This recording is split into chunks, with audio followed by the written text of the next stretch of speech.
Ma fille de 4 ans faisait une grave crise d'asthme et ne pouvait plus respirer. Elle cherchait son souffle, devenant bleue sur le sol du salon. J'ai hurlé pour que quelqu'un appelle le 911, mais ma sœur jumelle a dit, elle fait semblant pour attirer l'attention, comme toujours. Mes parents se tenaient là, à regarder, et ma mère a ajouté, laisse-la juste évacuer ça. Papa était d'accord.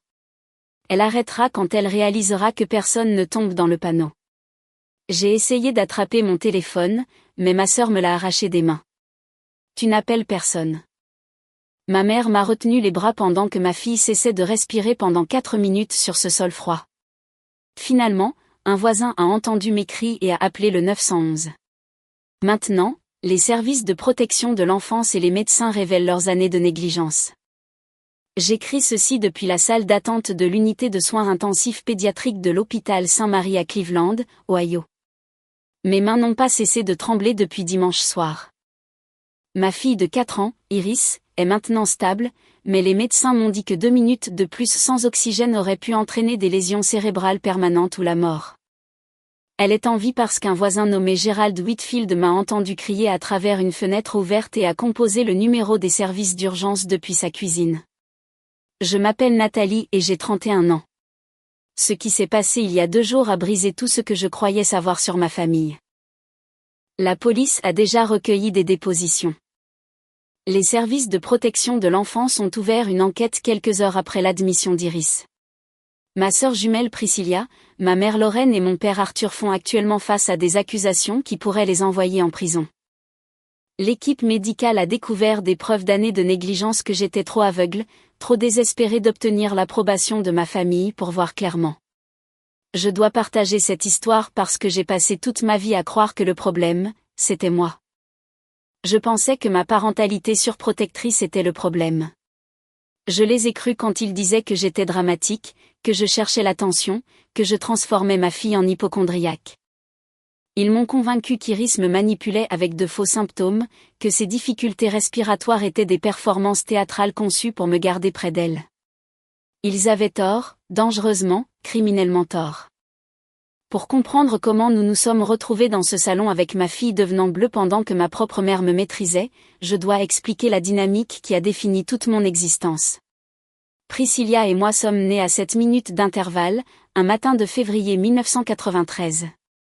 Dès notre arrivée dans ce monde, mes parents ont établi une hiérarchie qui n'a jamais faibli. Priscilla est sortie la première, en bonne santé et criant. J'ai suivi avec le cordon ombilical enroulé autour du cou, nécessitant une intervention immédiate. Selon la légende familiale, cela a donné le ton pour nos vies. Priscilla était la battante, la survivante, la forte. J'étais la complication fragile qui avait failli ne pas survivre. Nos photos d'enfance racontent l'histoire de 2 filles qui semblaient identiques mais vivaient des réalités très différentes. Priscilla se tenait au premier plan sur chaque photo, son sourire confiant et étudié. Je planais sur les bords, mon expression incertaine, ma posture défensive. Notre mère nous a habillés avec des tenues assorties jusqu'à nos 12 ans, mais les similitudes s'arrêtaient à nos vêtements.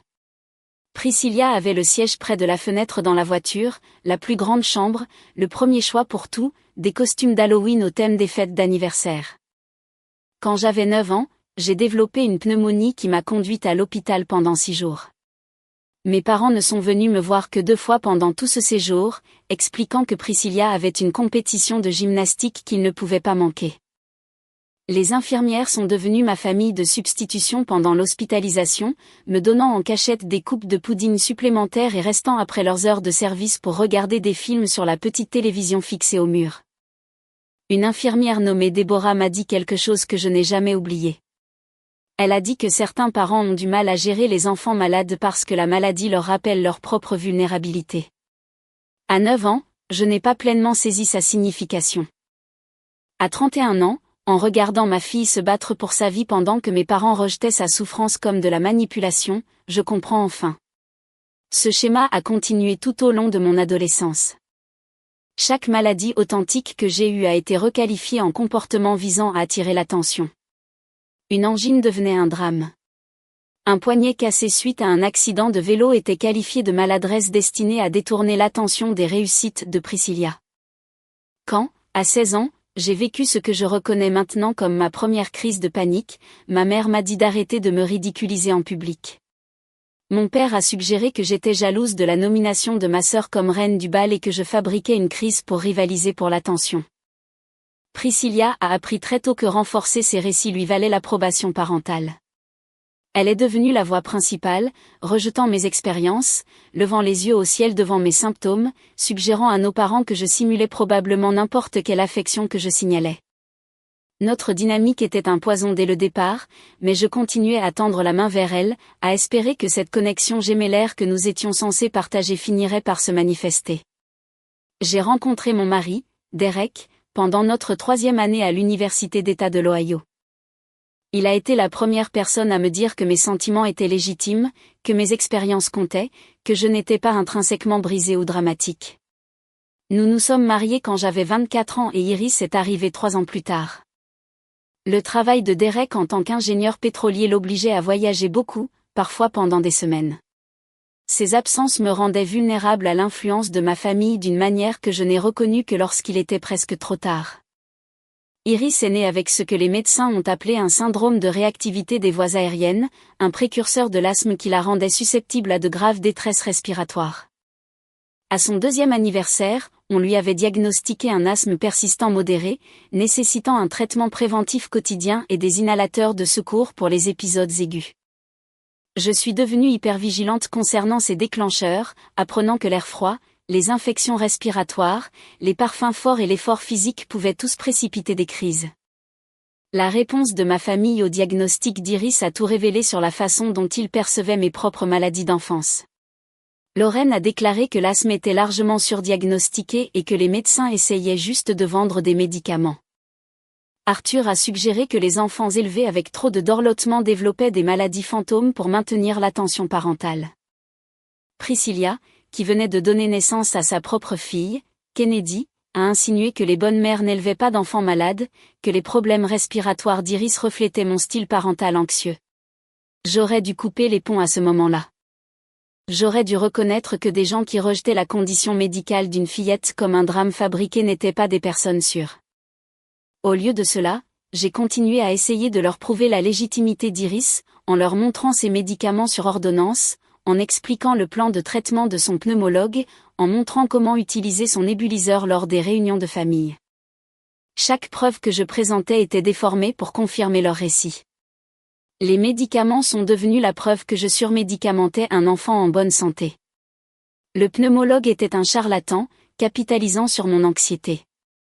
Les traitements au nébuliseur étaient des performances théâtrales auxquelles j'entraînais Iris à participer. Derek a essayé de limiter notre exposition à ma famille, mais son emploi du temps de voyage signifiait que j'étais souvent seule avec Iris pendant de longues périodes. Pendant ces moments, j'aspirais à des relations adultes. Je voulais qu'Iris connaisse ses grands-parents et sa tante.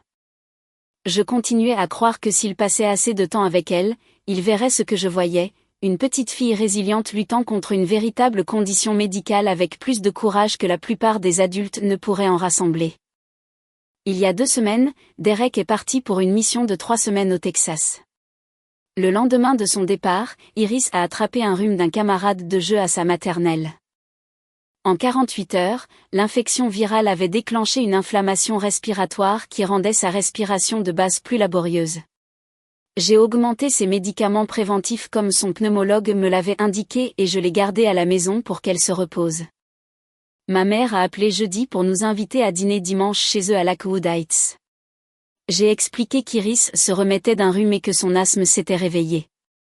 La réponse de Lorraine était exactement ce à quoi j'aurais dû m'attendre. Elle a dit que l'air frais ferait du bien à Iris, que la garder enfermée dans l'appartement ne faisait qu'empirer les choses, que je devais arrêter de traiter chaque reniflement comme une urgence médicale. Contre toute raison, j'ai accepté de venir. Je me suis dit qu'Iris allait mieux, que sa respiration s'était stabilisée, que quelques heures en famille ne feraient pas de mal. J'ai soigneusement préparé son kit d'urgence, 3 inhalateurs de secours, son nébuliseur portable, ses corticoïdes oraux pour les épisodes sévères. Je pensais être prête à tout. Nous sommes arrivés chez mes parents vers 14 heures le dimanche après-midi. Le temps était devenu anormalement froid pendant la nuit, avec des températures tombant autour de 5 degrés Celsius. J'ai emmitouflé Iris dans son manteau le plus chaud et l'ai porté de la voiture pour minimiser son exposition à l'air glacial qui pouvait resserrer ses voies respiratoires. Priscilla était déjà là avec son mari Case et leur fille Kennedy. Kennedy avait 5 ans, en bonne santé et énergique, tout ce que ma famille croyait qu'un enfant bien élevé devait être. Elle courait en cercle dans le salon pendant qu'Iris était assise tranquillement sur le canapé à côté de moi, sa respiration légèrement plus rapide que je ne l'aimais, mais stable. Les problèmes ont commencé pendant l'apéritif. Ma mère avait préparé un plateau de fromage et quelqu'un, je ne sais toujours pas qui, avait ajouté une garniture de fleurs séchées qui a libéré une poussière parfumée dans l'air. Iris a commencé à tousser presque immédiatement. J'ai attrapé son inhalateur de secours et lui ai administré 2 bouffées, observant sa poitrine se soulever et s'abaisser tandis que le médicament ouvrait ses voies respiratoires. Priscilla a fait un commentaire que tout le monde pouvait entendre. Elle a dit quelque chose sur la façon dont j'avais réussi à transformer une enfant de 4 ans en victime professionnelle en un temps record. Arthur a ri. Lorraine a suggéré que si je ne me précipitais pas sur les médicaments à la première toux, Iris apprendrait à s'apaiser toute seule comme les enfants normaux. J'aurais dû partir à ce moment-là. J'aurais dû attraper ma fille, sortir par la porte d'entrée et ne jamais regarder en arrière. Au lieu de cela, j'ai ravalé ma colère et me suis concentré sur la surveillance de la respiration d'Iris. Ses niveaux d'oxygène sont restés acceptables sur l'oxymètre de pouls que je gardais dans son sac à langer. Elle était mal à l'aise mais stable. Le dîner a été servi vers 17h. Ma mère avait fait son fameux poulet rôti avec des légumes, un plat qui avait été un de mes préférés d'enfance. La conversation était centrée sur la récente promotion de Priscilla dans son agence de marketing et le prochain récital de ballet de Kennedy. Personne n'a posé de questions sur Iris ni reconnu sa présence au-delà de quelques regards pointus lorsqu'elle toussait.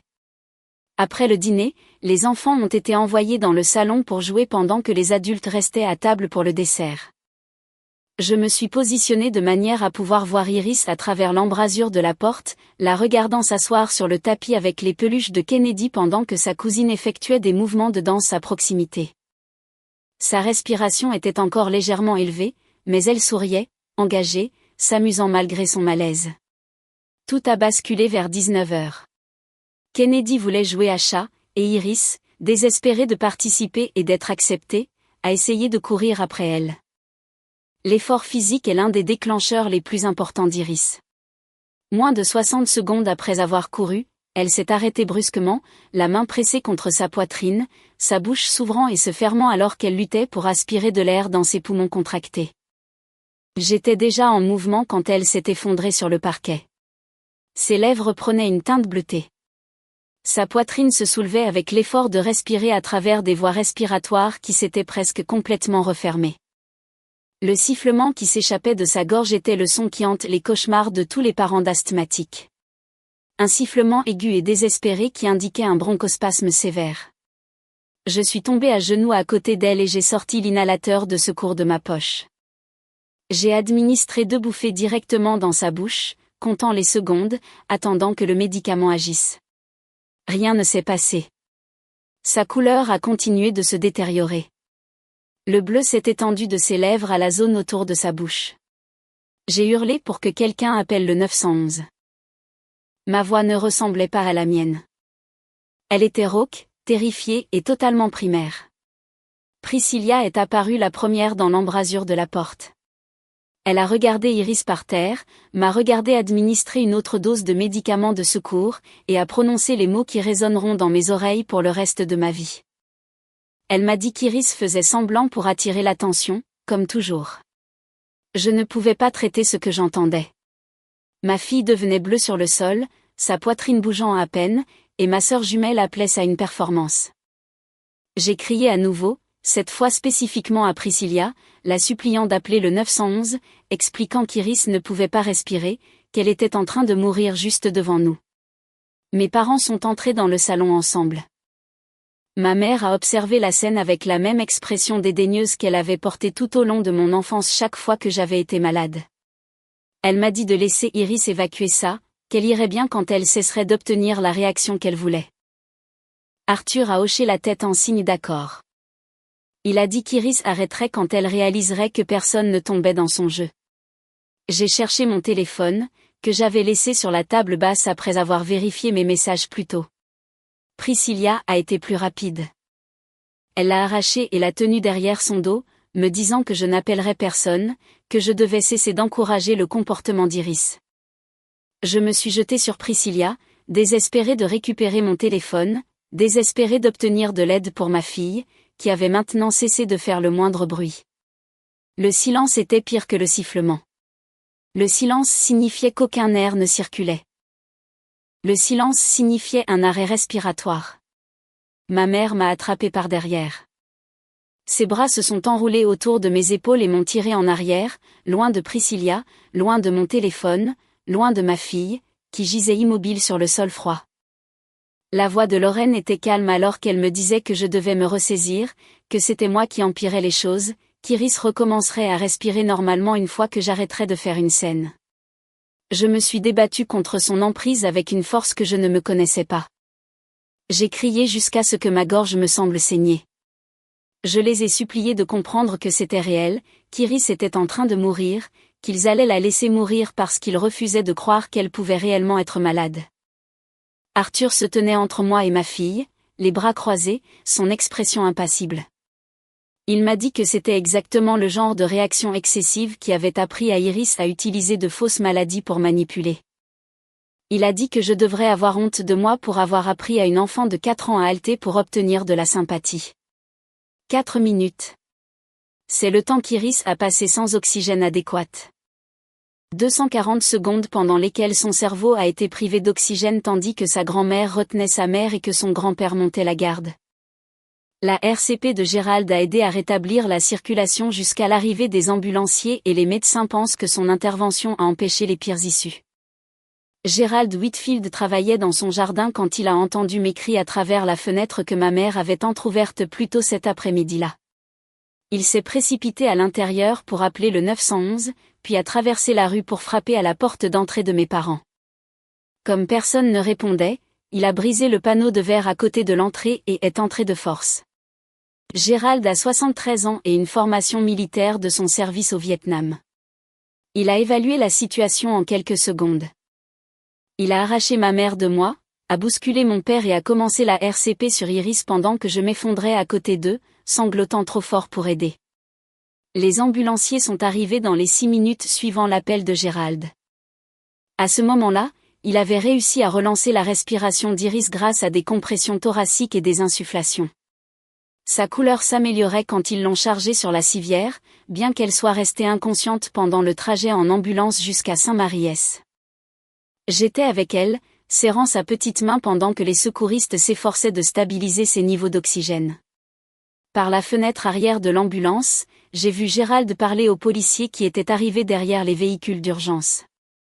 Mes parents se tenaient sur leur pelouse, ma mère pleurant, mon père gesticulant défensivement, Priscilla planant à proximité avec les bras enroulés autour de sa propre fille. L'équipe des urgences de Saint-Maries a été exceptionnelle. Ils ont administré des corticoïdes systémiques, des bronchodilatateurs nébulisés en continu et de l'oxygène supplémentaire. Iris a repris connaissance dans l'unité de soins intensifs pédiatriques vers 3 heures du matin le lundi. Le premier mot qu'elle a prononcé a été « maman » et je me suis complètement effondrée. Le médecin traitant, le docteur Lucinda Martinez, a demandé à me parler en privé après qu'Iris ait été suffisamment stable pour se reposer. Elle a fermé la porte de la salle de consultation et m'a demandé comment ma fille avait pu passer 4 minutes sans respirer avant que les services d'urgence ne soient contactés. Je lui ai tout raconté. J'ai expliqué l'habitude de ma famille de rejeter la maladie, leur conviction que l'asthme d'Iris était inventé, comment ils m'avaient physiquement empêché d'appeler à l'aide pendant que ma fille suffoquait sur le sol de leur salon. L'expression du docteur Martinez est passée d'une préoccupation professionnelle à une fureur à peine contenue. Elle m'a dit qu'elle était légalement obligée de signaler l'incident au service de protection de l'enfance et qu'elle recommanderait une enquête complète sur les circonstances entourant l'arrêt respiratoire d'Iris. L'enquêtrice des services de protection de l'enfance est arrivée lundi après-midi.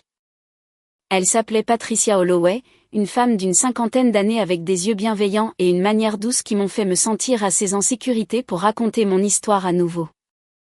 Elle a enregistré mon récit de ce qui s'est passé dimanche soir, puis a posé des questions sur mon enfance, sur les antécédents médicaux d'Iris, sur le schéma de ma famille, a rejeté les problèmes de santé légitimes. Patricia a expliqué que ce que mes parents et ma sœur avaient fait correspondait à la définition légale de la mise en danger d'un enfant. En m'empêchant physiquement de chercher des soins médicaux d'urgence pour ma fille, ils avaient commis des actes criminels pouvant entraîner des accusations de crime. Elle m'a aussi dit quelque chose qui m'a retourné l'estomac. Elle a dit que les dossiers médicaux d'Iris montraient un schéma de traitement tardif pour les épisodes d'asthme, qu'il y avait au moins 3 cas documentés où elle avait été amenée aux urgences avec une détresse respiratoire sévère qui aurait dû être traitée des heures plus tôt. Je savais exactement ce qu'elle voulait dire. Chacun de ces incidents s'était produit alors que nous rendions visite à mes parents. Chaque fois, ils m'ont convaincu que je surréagissais, qu'Iris avait juste besoin de se calmer, que se précipiter à l'hôpital ne ferait que renforcer son comportement de recherche d'attention. Chaque fois, j'avais attendu trop longtemps parce que je les avais laissés me faire douter de mon propre jugement. La police a arrêté mes parents et Priscilla mardi matin. Ils font chacun face à des accusations incluant la mise en danger d'un enfant, la séquestration illégale et l'obstruction au service d'urgence. La caution a été fixée à $50 000 pour chacun d'eux, et l'avocat de mon père l'a payé en quelques heures. Derek a pris le premier vol de retour du Texas et est arrivé à l'hôpital mardi après-midi. Je n'ai jamais vu mon mari pleurer comme il a pleuré en voyant Iris allongée dans ce lit d'hôpital, entourée de machines qui surveillaient ses niveaux d'oxygène et son rythme cardiaque. Il m'a serré dans ses bras pendant un long moment sans parler et j'ai compris qu'il s'en voulait d'avoir été absent, de ne pas avoir été là pour protéger notre fille des personnes en qui j'avais confiance pour l'aimer. Mercredi a apporté des révélations que je n'étais pas prête à recevoir. Patricia des services de protection de l'enfance m'a appelé pour m'informer que leur enquête avait découvert des preuves supplémentaires de la négligence de ma famille. La voisine de mes parents, une femme nommée Carol Davenport, qui les connaissait depuis 2 décennies, s'est manifestée avec des histoires dont elle avait été témoin au fil des ans. Carol a dit aux enquêteurs qu'elle avait vu Lorraine forcer une jeune Nathalie, c'est-à-dire moi, à rentrer de l'école sous la pluie après que j'ai appelé en me plaignant de maux de ventre. Elle avait vu Arthur m'enfermer dehors pendant 3 heures pendant un orage parce que j'avais refusé d'arrêter de tousser lors d'un dîner. Elle avait entendu Priscilla dire aux enfants du quartier que sa sœur jumelle était une simulatrice qui faisait semblant d'être malade parce qu'elle ne supportait pas de ne pas être le centre de l'attention. Carole n'avait jamais signalé ce qu'elle avait vu parce qu'elle croyait qu'il ne fallait pas s'ingérer dans les affaires des autres familles. Elle a porté la culpabilité de ce silence pendant des années, et quand elle a appris ce qui était arrivé à Iris, elle s'est sentie obligée de parler enfin. L'examen médical effectué pendant l'hospitalisation d'Iris a révélé des signes de privation chronique d'oxygène qui suggéraient que son asthme avait été sous-traité pendant des années. Le docteur Martinez a expliqué que bien que j'ai été une mère attentive qui suivait scrupuleusement son plan de traitement, les retards répétés dans les soins d'urgence lors des épisodes graves avaient causé des dommages subtils qui nécessiteraient une surveillance continue. J'ai écouté le médecin décrire les dommages causés aux poumons et au cerveau en développement de ma fille, et j'ai compris que le déni de ma famille n'avait pas seulement mis Iris en danger une fois. Il lui nuisait depuis des années. Chaque fois que je les laissais me convaincre d'attendre, chaque fois que je doutais de moi parce qu'ils me disaient que je surréagissais. Jeudi après-midi, j'ai reçu une visite inattendue à l'hôpital. L'avocat de mon père, un homme nommé Harold Benson, est arrivé avec ce qu'il a appelé une offre de règlement. Il a expliqué que mes parents étaient prêts à créer un fonds fiduciaire substantiel pour les soins médicaux d'Iris en échange de ma coopération pour faire réduire les charges criminelles. J'ai demandé à Harold ce que signifiait la coopération. Il a dit que cela signifiait témoigner que les événements de dimanche étaient un malentendu, que ma famille n'avait pas réalisé la gravité de l'état d'Iris, qu'ils avaient agi par souci mal avisé plutôt que par malveillance. J'ai dit à Harold de partir et de ne pas revenir. Ma fille a failli mourir parce que 3 adultes ont physiquement empêché sa mère d'appeler à l'aide pendant qu'elle suffoquait sur le sol. Il n'y avait pas de malentendu. Il n'y avait pas de famille inquiète faisant une erreur innocente. Il y avait des gens qui ont regardé une enfant de 4 ans arrêter de respirer et ont appelé ça une performance. Harold s'est arrêté à la porte, sa mallette en cuir serrée contre sa poitrine comme un bouclier. Il a mentionné que mes parents étaient dévastés par ce qui s'était passé, qu'il croyait sincèrement qu'Iris allait bien, presque des décennies à me voir exagérer mes symptômes les avait conditionnés à supposer le pire concernant les plaintes médicales dans notre famille. Ces mots m'ont frappé comme des coups physiques. Même maintenant, même avec leur petite fille se remettant d'un arrêt respiratoire dans une unité de soins intensifs pédiatriques, ils se présentaient encore comme les victimes de mon prétendu historique de fabrication. J'ai posé une question à Harold avant qu'il ne parte. Je voulais savoir si mes parents avaient exprimé des remords pour ce qui s'était passé, une reconnaissance qu'ils auraient pu avoir tort, une quelconque préoccupation pour la petite fille qui avait failli mourir dans leur salon. Il a hésité assez longtemps pour me donner ma réponse. Puis il a marmonné quelque chose sur les émotions qui étaient vives et s'est éclipsé. Cette nuit-là, je n'ai pas pu dormir. Derek m'avait finalement convaincu de me reposer dans la salle d'attente familiale pendant qu'il veillait sur Iris, mais chaque fois que je fermais les yeux, je voyais son visage devenir bleu. J'entendais le silence qui avait remplacé son sifflement quand elle avait complètement cessé de respirer. Je sentais les bras de ma mère m'enlaçant, me retenant, sa voix calme et raisonnable pendant que mon enfant mourait à 1 mètre de moi. Vers 3 heures du matin, une infirmière nommée Claudette m'a trouvé en train de pleurer dans le couloir près des distributeurs automatiques. Elle était elle-même grand-mère, m'a-t-elle dit, avec 4 petits-enfants âgés de 2 à 11 ans. Elle a demandé quel genre de personne pouvait regarder un bébé lutter pour respirer et appeler ça de la comédie. Elle n'attendait pas de réponse car il n'y en avait aucune qui ait du sens. Claudette s'est assise avec moi pendant près d'1 heure pendant sa pause. Elle a partagé des histoires sur sa propre famille, sur la protection féroce qu'elle ressentait pour ses petits-enfants, sur la façon dont elle traverserait le feu pour aider l'un d'entre eux s'il était en difficulté.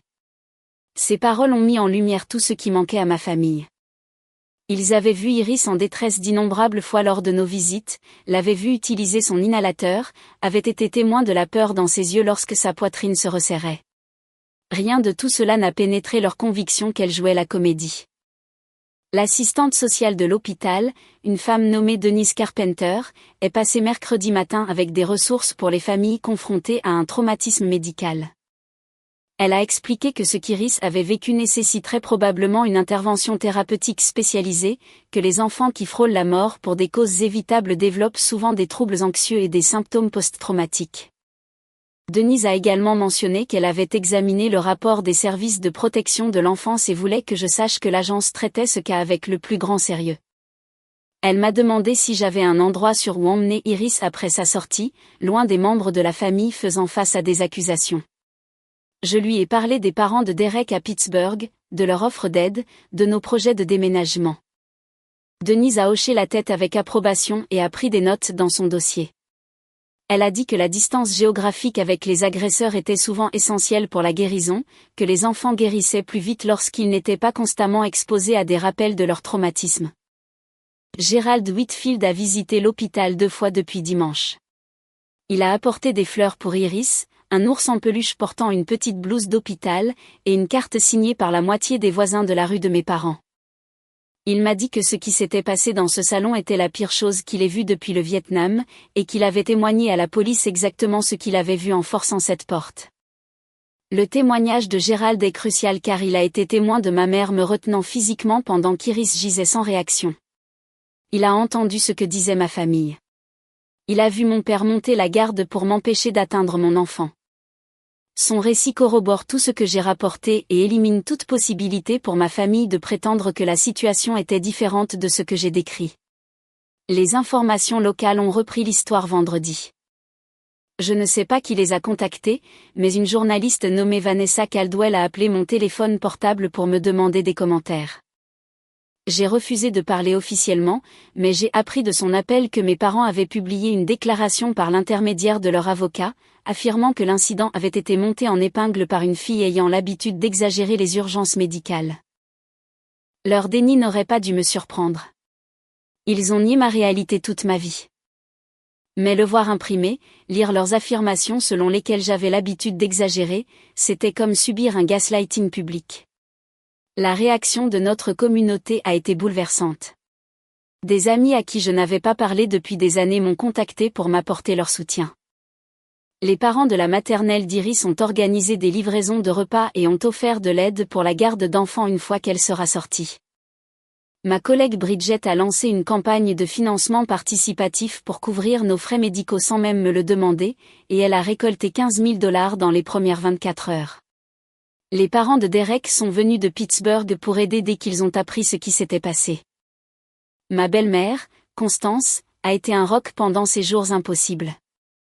Elle s'assoit avec Iris quand j'ai besoin de me reposer, lui lit ses histoires préférées avec des voix qui la font rire même quand sa poitrine lui fait mal, plaide auprès du personnel infirmier pour s'assurer que ma fille reçoit les meilleurs soins possibles. Regarder Constance être une grand-mère pour mon enfant m'a montré ce que j'aurais dû exiger de ma propre mère. Constance ne rejette pas les symptômes d'Iris. Elle ne la traite pas de dramatique ou de chercheuse d'attention. Quand Iris siffle, Constance demande ce qu'elle peut faire pour aider. Quand Iris pleure parce que les traitements respiratoires la font trembler, Constance la serre dans ses bras et lui dit qu'elle est la fille la plus courageuse du monde. La sortie d'Iris est prévue pour samedi si ses niveaux d'oxygène restent stables pendant la nuit.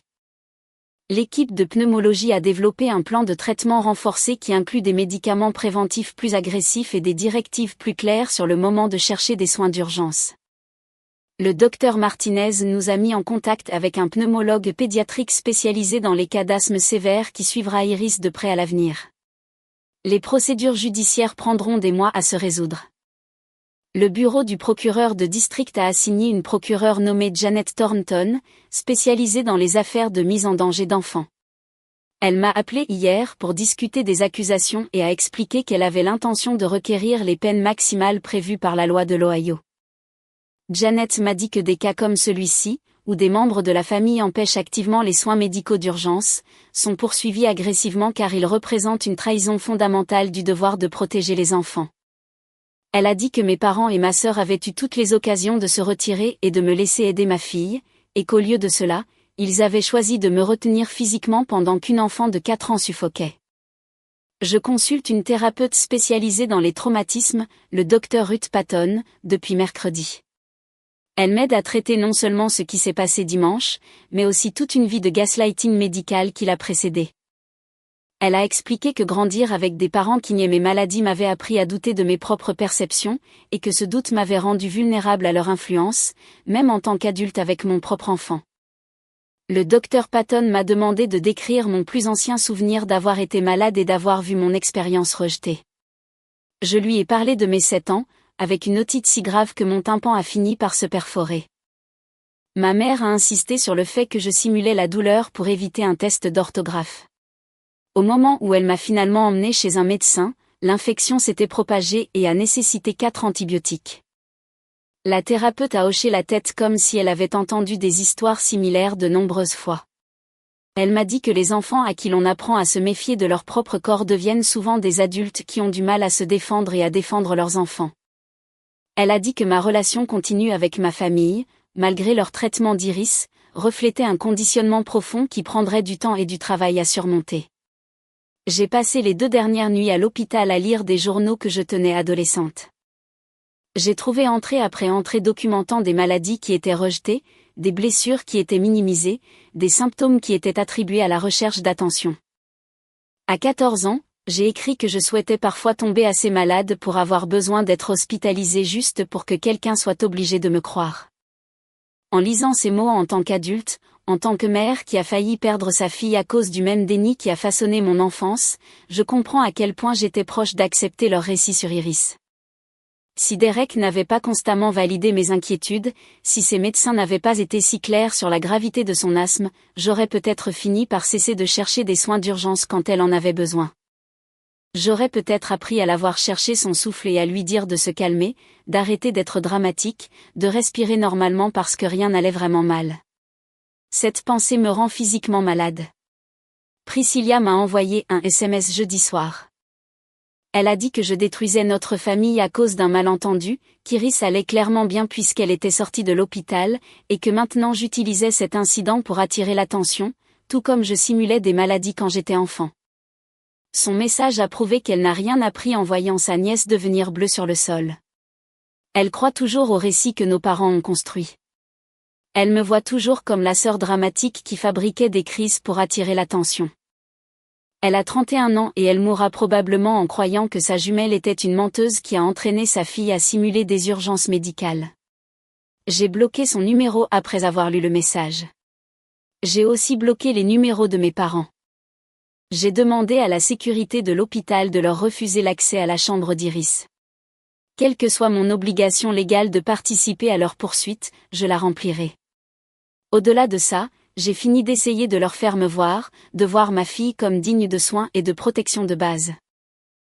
Gerald Whitfield a sauvé la vie de ma fille.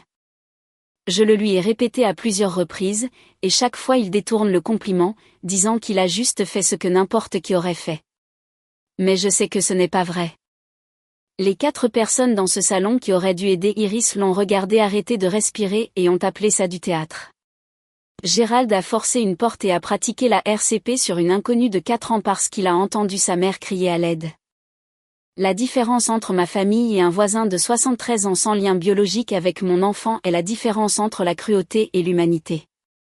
Iris m'a demandé hier pourquoi papy et mamie ne venaient pas la voir à l'hôpital. Je lui ai dit que papy et mamie avaient fait de très mauvais choix et qu'ils n'avaient pas le droit de venir pour le moment. Elle a accepté cette explication avec la confiance simple que les enfants ont dans les décisions de leurs parents.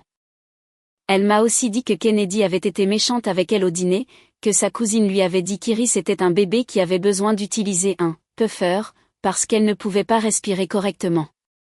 Iris pensait que les problèmes de respiration étaient de sa faute, qu'elle était cassée en quelque sorte, que les autres enfants ne comprenaient pas parce qu'elle était défectueuse.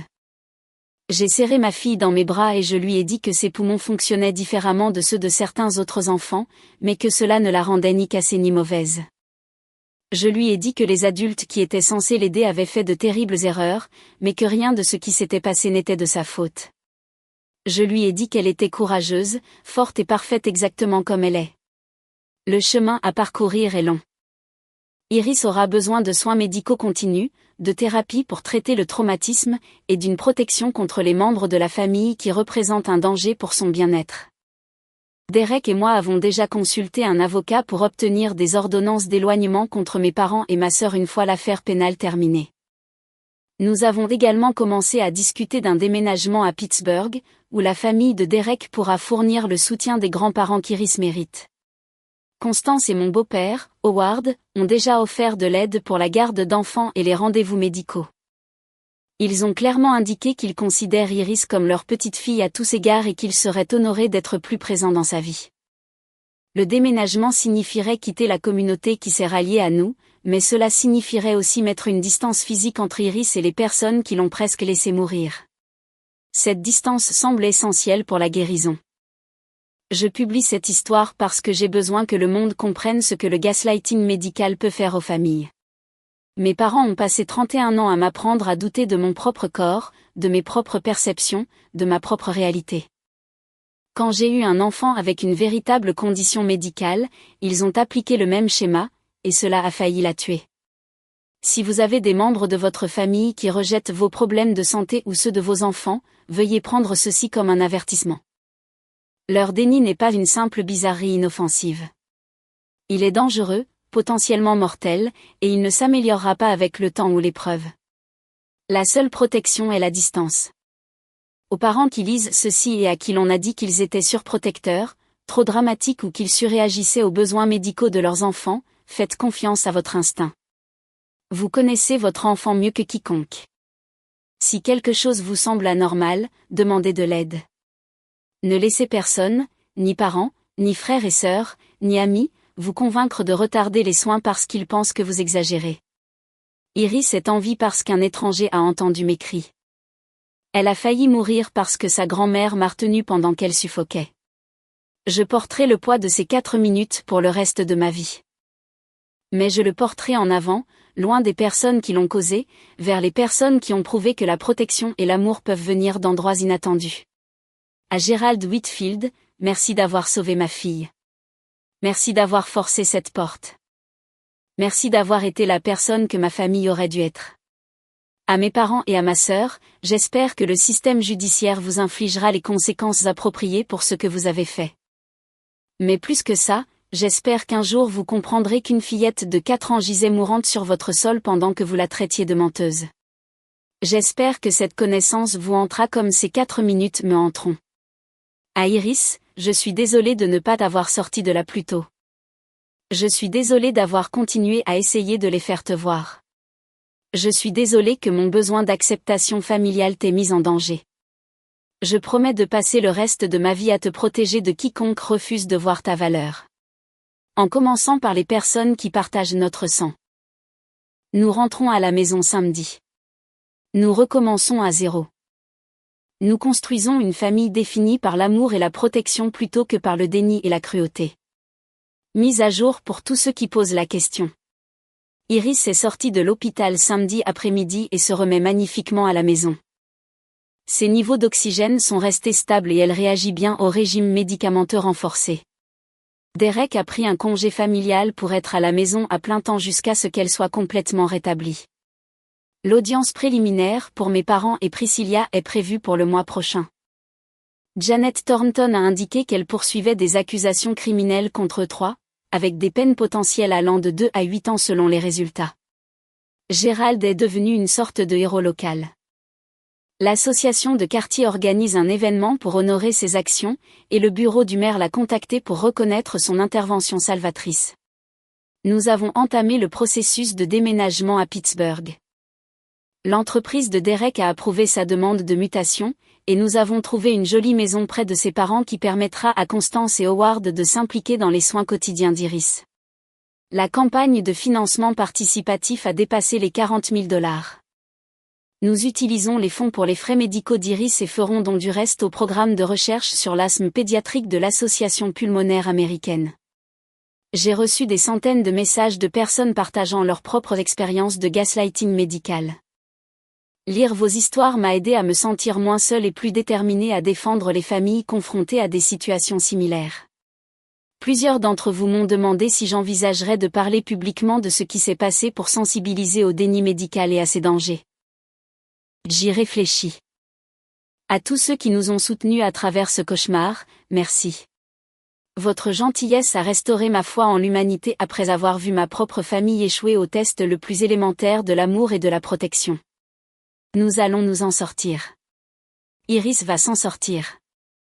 Les personnes qui lui ont fait du mal feront face aux conséquences.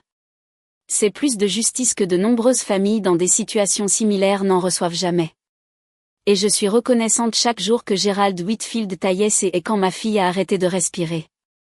C'est la fin de notre histoire, mais c'est aussi un commencement. Nous repartons à zéro, entourés de personnes qui croient notre fille quand elle ne peut pas respirer, qui appelleraient le 911 sans hésitation, qui comprennent que protéger les enfants n'est pas facultatif. Voilà à quoi une famille est censée ressembler. J'apprends enfin ce que cela signifie d'en avoir une.